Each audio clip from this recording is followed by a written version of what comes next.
ನಮಸ್ತೆ ವೀಕ್ಷಕರೇ, ನಾನು ಈ ದಿನ ಕೇವಲ 2 ಸ್ಪೂನ್ ಎಣ್ಣೆ ಉಪಯೋಗಿಸ್ಕೊಂಡು ದಿಢೀರಾಗಿ ಮಕ್ಕಳಿಗೆ ತುಂಬ ಇಷ್ಟ ಆಗೋ ರೀತಿಯಲ್ಲಿ ಒಂದು ಹೊಸ ಸ್ನ್ಯಾಕ್ಸ್ ಮಾಡೋದು ಹೇಗೆ ಅಂತ ತೋರಿಸ್ಕೊಡ್ತಾ ಇದ್ದೀನಿ. ತುಂಬಾ ರುಚಿಯಾಗಿರುತ್ತೆ, ಹಾಗೆ ಹೆಲ್ದಿಯಾಗೂ ಕೂಡ ಇರುತ್ತೆ. ಹಾಗೆ ನಿಮಗೆ ಈ ವಿಡಿಯೋ ಇಷ್ಟ ಆದರೆ ಪ್ಲೀಸ್ ವಿಡಿಯೋನ ಲೈಕ್ ಮಾಡಿ ಮತ್ತು ಚಾನಲ್ಗೆ ಸಬ್ಸ್ಕ್ರೈಬ್ ಮಾಡಿ. ಈಗ ದಿಢೀರಾಗಿ ಕೇವಲ 2 ಸ್ಪೂನ್ ಎಣ್ಣೆ ಉಪಯೋಗಿಸ್ಕೊಂಡು ಒಂದು ಹೊಸ ಸ್ನ್ಯಾಕ್ಸ್ ಮಾಡೋದು ಹೇಗೆ ಅಂತ ನೋಡ್ಕೊಳ್ಳೋಣ ಬನ್ನಿ. ಮೊದಲು ಒಂದು ಬೌಲ್ಗೆ 3 ಆಲೂಗೆಡ್ಡೆನ ನೀರಲ್ಲಿ ಬೇಯಿಸಿ ತೆಗೆದಿಟ್ಕೊಂಡಿದ್ದೀನಿ. ನಾನಿಲ್ಲಿ ಮೀಡಿಯಂ ಸೈಜಲ್ಲಿರುವಂಥ ಆಲೂಗೆಡ್ಡೆನ ನೀರಲ್ಲಿ ಬೇಯಿಸಿ ತೆಗೆದಿಟ್ಕೊಂಡಿದ್ದೀನಿ.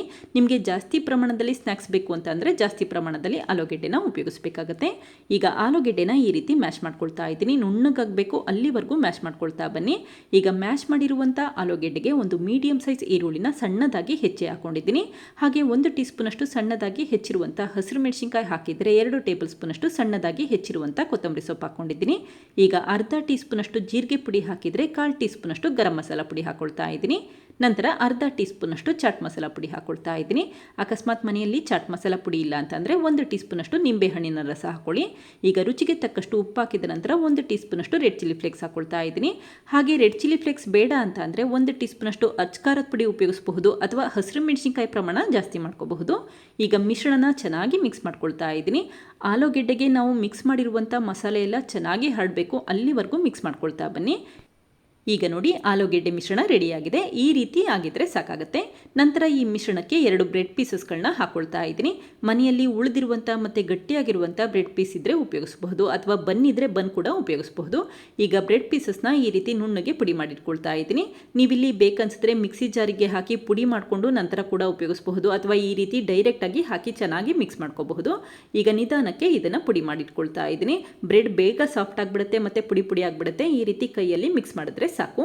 ಈಗ ನಂತರ ಆಲೂಗೆಡ್ಡೆ ಜೊತೆ ಮತ್ತೆ ಮಿಕ್ಸ್ ಮಾಡ್ಕೊಳ್ತಾ ಇದ್ದೀನಿ. ಹಾಗೆ ಆಲೂಗೆಡ್ಡೆ ಜೊತೆ ಬ್ರೆಡ್ ಮಿಕ್ಸ್ ಮಾಡಬೇಕಾದ್ರೆ ಸ್ವಲ್ಪ ಗಟ್ಟಿಯಾಗಿ ಮಿಕ್ಸ್ ಮಾಡ್ಕೊಳ್ಳಿ. ಅಕಸ್ಮಾತ್ ಆಲೂಗೆಡ್ಡೆ ಮಿಶ್ರಣ ಇನ್ನೂ ಕೂಡ ಸ್ವಲ್ಪ ಸಾಫ್ಟ್ ಆಗಿದೆ ಅಂತಂದರೆ ಮತ್ತೆ ಒಂದು ಬ್ರೆಡ್ ಪೀಸ್ ಹಾಕಿ ಚೆನ್ನಾಗಿ ಮಿಕ್ಸ್ ಮಾಡ್ಕೊಳ್ಳಿ. ಈ ರೀತಿ ಉಂಡೆ ಕಟ್ಟಲಿಕ್ಕಾಗಬೇಕು ಅಷ್ಟು ಪ್ರಮಾಣದಲ್ಲಿ ಬ್ರೆಡ್ ಉಪಯೋಗಿಸಿದ್ರೆ ಸಾಕು. ಈಗ ನೋಡಿ, ಬ್ರೆಡ್ ಮಿಶ್ರಣ ರೆಡಿಯಾಗಿದೆ. ನಂತರ ಈ ಮಾಡಿಟ್ಟಿರುವಂಥ ಆಲೂಗೆಡ್ಡೆ ಮತ್ತು ಬ್ರೆಡ್ ಮಿಶ್ರಣದ ಸ್ವಲ್ಪ ಭಾಗ ತೆಗೆದಿಟ್ಕೊಳ್ತಾ ಇದ್ದೀನಿ. ಹಾಗೆ ನಿಧಾನಕ್ಕೆ ಕೈಯಲ್ಲಿ ಅಗಲವಾಗಿ ಮಾಡಿಟ್ಕೊಳ್ತಾ ಇದ್ದೀನಿ. ಹಾಗೆ ನೋಡಿ, ಇಲ್ಲಿ ಆಲೂಗೆಡ್ಡೆ ಮಿಶ್ರಣ ಕೈಗೆ ಅಂಟ್ಕೊಳ್ತಾ ಇಲ್ಲ, ಅಷ್ಟು ಪ್ರಮಾಣದಲ್ಲಿ ಬ್ರೆಡ್ ಉಪಯೋಗಿಸಿದ್ರೆ ಸಾಕು. ತುಂಬ ಜಾಸ್ತಿ ಬ್ರೆಡ್ ಉಪಯೋಗಿಸೋ ಅವಶ್ಯಕತೆ ಇರೋದಿಲ್ಲ. ಈಗ ಈ ಮಿಶ್ರಣನ ಹಾಗೆ ಎತ್ತಿಟ್ಕೊಳ್ತಾ ಇದ್ದೀನಿ. ನಂತರ ಮತ್ತೊಂದು ಬೌಲಲ್ಲಿ ಅರ್ಧ ಕಪ್ಪಷ್ಟು ಚೀಸ್ ತೊಗೊಂಡಿದ್ರೆ ಒಂದು ಚಿಟಿಕೆಯಷ್ಟು ಕಾಳುಮೆಣಸನ್ನ ಈ ರೀತಿ ತರಿತರಿಯಾಗಿ ಕುಟ್ಟಿ ಪುಡಿ ಮಾಡಿ ಹಾಕ್ಕೊಂಡಿದ್ದೀನಿ. ಹಾಗೆ 1/4 ಕಪ್ಪಷ್ಟು ಸಿಹಿ ಜೋಳ ಹಾಕಿ ಚೆನ್ನಾಗಿ ಮಿಕ್ಸ್ ಮಾಡ್ಕೊಳ್ತಾ ಇದ್ದೀನಿ. ನಾನಿಲ್ಲಿ ಫ್ರೋಝನ್ ಸಿಹಿ ಜೋಳ ಉಪಯೋಗಿಸ್ಕೊಂಡಿದ್ದೀನಿ. ಜೋಳ ಬೇಡ ಅಂತ ಅಂದರೆ ಹಾಗೆ ಕೂಡ ಮಾಡ್ಕೋಬಹುದು. ಕೇವಲ ಚೀಸ್ನಷ್ಟೇ ಉಪಯೋಗಿಸ್ಕೊಳ್ಳಿ. ಈ ರೀತಿ ಒಂದ್ಸರಿ ಮಿಕ್ಸ್ ಮಾಡಿ ಇಟ್ಕೊಂಡೆ ಸಾಕು. ನಂತರ ಈ ಆಲೂಗೆಡ್ಡೆ ಮಿಶ್ರಣದೊಳಗೆ ಚೀಸ್ ಮಿಶ್ರಣ ಹಾಕೊಳ್ತಾ ಇದ್ದೀನಿ. ಈಗ ನಿಧಾನಕ್ಕೆ ಬಿಗಿಯಾಗಿ ಪ್ರೆಸ್ ಮಾಡ್ಕೊಳ್ತಾ ಇದ್ದೀನಿ. ಎಡ್ಜಸ್ನೆಲ್ಲ ಬಿಗಿಯಾಗಿ ಪ್ರೆಸ್ ಮಾಡ್ಕೊಳ್ತಾ ಬನ್ನಿ, ಆವಾಗ ಬೇಯಿಸಬೇಕಾದ್ರೆ ಓಪನ್ ಆಗಲ್ಲ ಅಂತಷ್ಟೇ. ಈಗ ನಿಧಾನಕ್ಕೆ ರೌಂಡ್ ಶೇಪಲ್ಲಿ ಮಾಡಿಟ್ಕೊಂಡಿದ್ದೀನಿ. ನೋಡಿ ಯಾವ ರೀತಿ ರೌಂಡ್ ಶೇಪಲ್ಲಿ ಬಂದಿದೆ ಅಂತ ಗೊತ್ತಾಗ್ತಾ ಇದೆ. ಇದೇ ರೀತಿ ಮತ್ತೊಮ್ಮೆ ಯಾವ ರೀತಿ ಮಾಡೋದು ಅಂತ ತೋರಿಸ್ಕೊಡ್ತಾ ಇದ್ದೀನಿ. ಮೊದಲು ಈ ರೀತಿ ಆಲೂಗೆಡ್ಡೆ ಮತ್ತು ಬ್ರೆಡ್ ಮಿಶ್ರಣ ತೊಗೊಂಡು ಈ ರೀತಿ ಅಗಲವಾಗಿ ಮಾಡಿಟ್ಕೊಳ್ತಾ ಇದ್ದೀನಿ. ತುಂಬ ತೆಳುವಾಗಿ ಅಗಲವಾಗಿ ಮಾಡೋ ಅವಶ್ಯಕತೆ ಇರೋದಿಲ್ಲ. ಈ ರೀತಿ ಸ್ವಲ್ಪ ದಪ್ಪನಾಗೆ ಮಾಡಿಟ್ಕೊಳ್ಳಿ. ನಂತರ ಅಷ್ಟೇ ಚೀಸ್ ಮಿಶ್ರಣ ಹಾಕಿ ಈ ರೀತಿ ನಿಧಾನಕ್ಕೆ ಎಡ್ಜಸ್ನ ಬಿಗಿಯಾಗಿ ಪ್ರೆಸ್ ಮಾಡ್ಕೊಳ್ತಾ ಇದ್ದೀನಿ.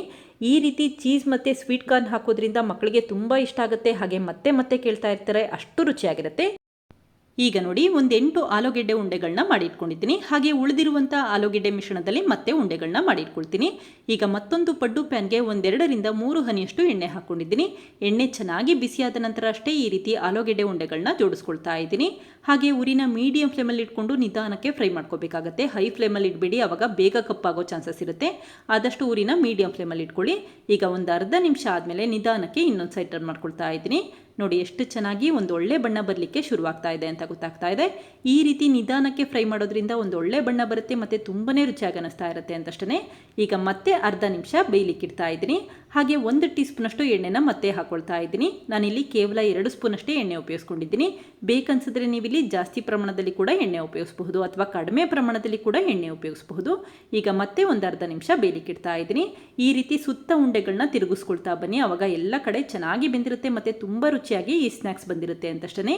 ಯಾವಾಗ ಈ ರೀತಿ ಒಂದು ಒಳ್ಳೆ ಬಣ್ಣ ಬಂದಿರುತ್ತೆ ಆವಾಗ ತಕ್ಷಣವೇ ತೆಗೆದಿಟ್ಕೊಂಡೆ ಸಾಕು. ಈಗ ನೋಡಿ ಸ್ನ್ಯಾಕ್ಸ್ ರೆಡಿ ಆಗಿದೆ. ತಕ್ಷಣವೇ ತೆಗೆದಿಟ್ಕೊಳ್ತಾ ಇದ್ದೀನಿ. ಹಾಗೆ ಉರಿನ ಆದಷ್ಟು ಮೀಡಿಯಂ ಫ್ಲೇಮಲ್ಲಿ ಇಟ್ಕೊಂಡು ನಿಧಾನಕ್ಕೆ ಫ್ರೈ ಮಾಡ್ಕೊಳ್ತಾ ಬನ್ನಿ. ಆವಾಗ ಈ ರೀತಿ ಒಂದೊಳ್ಳೆ ಬಣ್ಣ ಬಂದಿರುತ್ತೆ ಮತ್ತು ಚೀಸ್ ಕೂಡ ಚೆನ್ನಾಗಿ ಮೆಲ್ಟ್ ಆಗಿರುತ್ತೆ ಅಂತಷ್ಟೇ. ಹಾಗೆ ಉಳಿದಿರುವಂಥ ಆಲೂಗೆಡ್ಡೆ ಮಿಶ್ರಣದಲ್ಲಿ ಇದೇ ರೀತಿ ಉಂಡೆಗಳಾಗಿ ಮಾಡಿ ನಿಧಾನಕ್ಕೆ ಫ್ರೈ ಮಾಡ್ಕೊಳ್ತೀನಿ. ಈಗ ಎಲ್ಲ ಉಂಡೆಗಳನ್ನು ನಿಧಾನಕ್ಕೆ ಈ ರೀತಿ ತೆಗೆದಿಟ್ಕೊಳ್ತಾ ಇದ್ದೀನಿ. ಒಂದೊಳ್ಳೆ ಬಣ್ಣ ಬಂದ ನಂತರ ಅಷ್ಟೇ ತೆಗೆದಿಟ್ಕೊಳ್ಳಿ. ಈಗ ಈ ಉಂಡೆಗಳನ್ನ ಒಂದು ಪ್ಲೇಟ್ಗೆ ಸರ್ವ್ ಮಾಡ್ಕೊಳ್ತಾ ಇದ್ದೀನಿ. ನೋಡಿ ಎಷ್ಟು ಚೆನ್ನಾಗಿ ಕಾಣಿಸ್ತಾ ಇದೆ ಅಂತ ಗೊತ್ತಾಗ್ತಾ ಇದೆ. ನಂತರ ಒಂದು ಉಂಡೆನ ಕಟ್ ಮಾಡಿ ತೋರಿಸ್ತೀನಿ ನೋಡಿ ಯಾವ ರೀತಿ ಚೀಸ್ ಮೆಲ್ಟ್ ಆಗಿದೆ ಅಂತ ಗೊತ್ತಾಗ್ತಾ ಇದೆ. ಹಾಗೆ ಬಿಸಿ ಬಿಸಿ ಇರಬೇಕಾದ್ರೆ ತುಂಬನೇ ರುಚಿಯಾಗಿ ಅನಿಸ್ತಾ ಇರುತ್ತೆ. ಒಂದ್ಸರಿ ಟ್ರೈ ಮಾಡಿ ನೋಡಿ, ಮಕ್ಕಳಿಗೆ ತುಂಬ ಇಷ್ಟ ಆಗುತ್ತೆ. ನೀವು ಕೂಡ ಒಮ್ಮೆ ಪ್ರಯತ್ನಿಸಿ, ಖಂಡಿತ ಇಷ್ಟಪಡ್ತೀರಾ. Thank you. ಲೈಕ್ ಮಾಡಿ ಮತ್ತು ಸಬ್ಸ್ಕ್ರೈಬ್ ಮಾಡಿ.